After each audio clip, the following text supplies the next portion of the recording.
अस्सलामुअलैकुम। आज की वीडियो में आपको बताऊंगा एवोल्यूशंस ऑफ बर्ड्स, कैसे एवोल्यूशन है। ये देखें, ये अगर आपको नज़र आ रहा हो, नंबर 1 पे ये पहले जानदारों के पाँव ऐसे थे, फिर 2 नंबर की तरह, फिर आहिस्ता आहिस्ता 3, 4, 5, 6, 7, 8 पे उनके पर निकल आए। और इसी तरह ये जानवरों के ऊपर परिंदों की ऐसे ही ये होना शुरू हो गए। ये देखें, ये हमारे पास परिंदों के आगे नस्ल जारी हो रही है। यानी उधर से ही ये थ्योरी निकली थी। आहिस्ता आहिस्ता ये परिंदे ऐसे होना शुरू हो गए, इनके एवोल्यूशंस होना शुरू हो गई। आहिस्ता आहिस्ता आगे की तरफ जाना शुरू हो गए। ये आगे उनका एवोल्यूशंस थ्योरी के मुताबिक यानी परिंदों के एवोल्यूशंस ऐसे होना शुरू हो गई थी।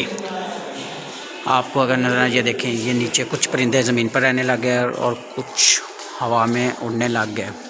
उनके परों के नाम आगे ये हमारे पास शुतुरमुर्ग है, जो एवोल्यूशन थ्योरी के मुताबिक बहुत ही यानी लंबे साइज़ का निकला था। आगे उनकी एवोल्यूशन थ्योरी हो जाती है, आगे इकोसिस्टम होना शुरू हो जाता है उनका। ये उनका इकोसिस्टम है जहाँ पर परिंदे अपने घोंसले की तरह रहते हैं, और नीचे कुछ ये देखें पीकॉक वगैरह ये अपने जिस तरह सर्वाइव करते हैं। आगे उनके एग्स के बारे में बता रहा है कि कैसे वो अपने एग्स वगैरह देते हैं। ये देखें, परिंदों के नेक्स्ट में अपने देते हैं, और ये बाकी जो हमारे पास ये अगर आपको नज़र आ रहा हो तो ये एग देना शुरू हो जाते हैं।